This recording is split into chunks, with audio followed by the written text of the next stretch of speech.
Hello student, आज हम study करेंगे इंडिजिनस सिस्टम ऑफ मेडिसिन के बारे में। हमने इससे पिछली वीडियो में डेफिनेशन ऑफ फार्माकोग्नोसी और history and scope of pharmacognosy को कवर कर लिया था। अगर आपने उन दोनों वीडियो को अभी तक नहीं देखा है तो उन दोनों वीडियो का लिंक मैंने इस वीडियो के डिस्क्रिप्शन में दे दिया है, आप वहां पर जाकर उन दोनों वीडियो को देख सकते हो। और हाँ, अगर आप इस वीडियो को लास्ट तक देखते हो तो ये जो टॉपिक है आपको बहुत इजीली समझ आ जाएगा, क्योंकि मैंने इसमें हिंदी और इंग्लिश में दोनों लैंग्वेज में आपको समझाने की कोशिश की है। तो चलिए वीडियो को स्टार्ट करते हैं। Indigenous system of medicine. WHO has said that this such a system. In this system, we get medicine from plant and animal are those to improve a person or to cure disease. We call this system indigenous system. These four systems are mainly used in India: Ayurveda system, Unani system, Siddha system, and homeopathic system. मतलब WHO ने बोला है कि ये एक ऐसा system होता है, इस सिस्टम में हम पेड़ पौधों से और जंतु से मिलने वाली दवाओं का उपयोग किसी व्यक्ति को बेहतर बनाने के लिए या फिर बीमारी का इलाज करने के लिए किया जाता है, और इस सिस्टम को हम इंडिजिनस सिस्टम कहते हैं। और भारत में मुख्य रूप से ये चार सिस्टम का यूज़ किया जाता है: आयुर्वेदिक सिस्टम, यूनानी सिस्टम, सिद्ध सिस्टम और homeopathic system. The Ayurveda system made by Hindus several thousand years ago was established in India. Ayurveda system is made up of two Sanskrit words. The first is Ayur and the second is Veda. The Ayur means life and the Veda means knowledge. We study in Ayurveda about different type of the plant and medicine taken from their part. We study about disease in Ayurveda and anatomy and physiology of the body and their different part. मतलब भारत में कई हजार साल पहले हिंदुओं द्वारा बनाया गया आयुर्वेदिक सिस्टम को स्थापित किया गया था। और जो ये आयुर्वेदिक शब्द है ये दो संस्कृत शब्दों से मिलकर बना होता है। पहला होता है आयुर और दूसरा होता है वेदा। आयुर का मतलब होता है जीवन और वेदा का मतलब होता है ज्ञान। हम आयुर्वेदा में पढ़ाई करते हैं अलग अलग तरह के पेड़ पौधों और उनके पार्ट से ली गई मेडिसिन के बारे में। हम आयुर्वेदा में बीमारियों के बारे में और मनुष्य के शरीर का एनाटॉमी एंड फिजियोलॉजी और उनके अलग अलग ऑर्गन के बारे में स्टडी करते हैं। Taking medicine from plant, detecting disease and treating those disease, we study all this in Ayurveda. We can say we study this in Ayurveda. Sushtara in Ayurveda was the first person to perform cataract surgery. They use a curved needle to lose the lens and push the cataract out of the field of vision. After surgery, he used to soak the eye with warm water and then tied it with a bandage. Chark Samhita had told about 340 plants and their parts. That we can use those plant and their part as a medicine. मतलब पौधों से औषधि लेना और रोगों का पता लगाना और उन रोगों का उपचार करना, ये सब हम आयुर्वेदा में पढ़ते हैं।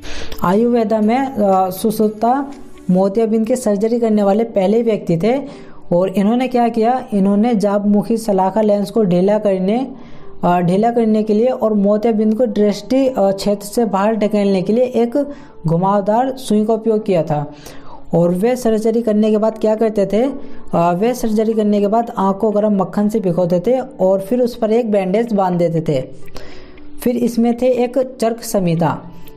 तो ये जो चर्क संहिता है, इन्होंने क्या किया, इन्होंने लगभग 340 पौधों और उनके प्लांट के बारे में बताया कि हम उनको यूज़ कर सकते हैं as a medicine.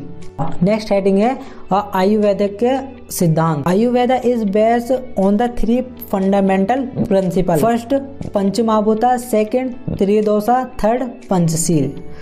पंचमहाभूता, the word Panchamahabhuta is divided into 2 part. The first one is panch, the second is mahabhuta. The panch means 5 and the mahabhuta means element.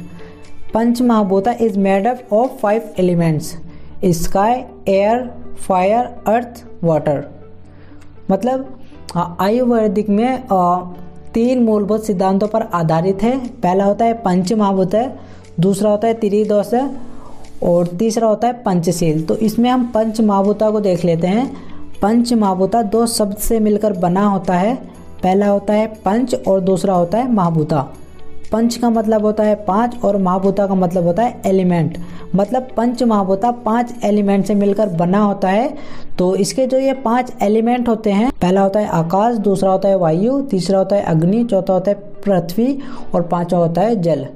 तो एक एक करके इनके हम एलिमेंट्स के बारे में थोड़ी स्टडी कर लेते हैं। If there is any imbalance in these 5 elements, then we have 3 दोषा। फर्स्ट है इसमें स्काई। तो मतलब अगर इन 5 एलिमेंट्स में कुछ इम्बैलेंस होता है तो हमें जो है वो त्रिदोष हो जाता है। तो हम इनके एलिमेंट्स के बारे में स्टडी कर लेते हैं। तो इसमें जो पहला था sky. Wherever there is empty space in the body, we consider the sky to be located there. For example, mouth, nose, etc. Second, air. Air is found in the organ which work continuously in our body. For example, heart and lungs, etc. Third, fire. Fire is needed in our body to digest food and to maintain medicine. मतलब आकाश यानी sky. शरीर में जहाँ भी खाली स्थान होता है हम वहाँ आकाश को स्थित मानते हैं, उदाहरण के तौर पर मुंह और नाक आदि। दूसरा था इसमें हमारा एयर, मतलब वायु। हमारे शरीर में लगातार काम करने वाले अंगों में हवा पाई जाती है, उदाहरण के तौर पर हृदय और फेफड़े आदि। और हमारा जो तीसरा था इसमें फायर, मतलब अग्नि या फिर आग। हमारे शरीर में भोजन को पचाने और दवा को बनाए रखने के लिए आग की ज़रूरत होती है। Earth, it's so the structure of the body, for example bone, teeth and 5 of water. Our body is made up of 70% water. This water comes in the different form. For example, cytoplasm, blood, gastric juice. मतलब अर्थ को देख लेते हैं। अर्थ मतलब धरती। ये हमारे शरीर में एक स्ट्रक्चर शो करती है। फॉर एग्जांपल जैसे दांत हुआ और हड्डी हुई। और नेक्स्ट है इसमें वाटर। ये जो हमारा शरीर है वो 70% वाटर से मिलकर बना होता है। तो ये जो वाटर होता है वो अलग अलग फॉर्म में होता है, डिफरेंट फॉर्म में होता है।